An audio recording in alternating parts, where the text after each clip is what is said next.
أعوذ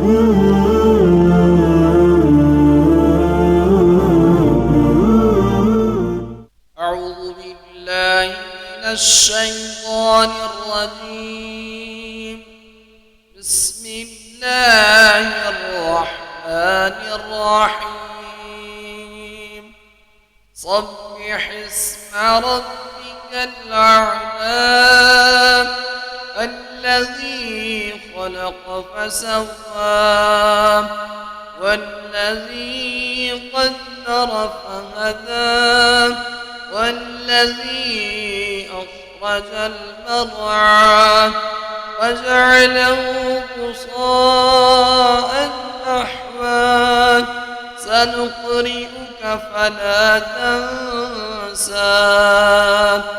إلا ما شاء الله إنه يعلم الجهر وما يخفى ونيسرك لليسرى فذكر إن نفعت الذكرى سيذكر من يخشى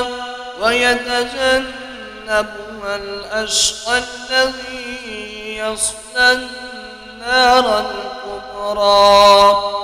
ثم لا يموت فيها ولا يحيا قد أفلح من تزكى وذكر اسم ربه فصلى بل تؤثرون الحياة الدنيا والآخرة خير وأبقى إن هذا لفي الصحف الأولى صحف إبراهيم وموسى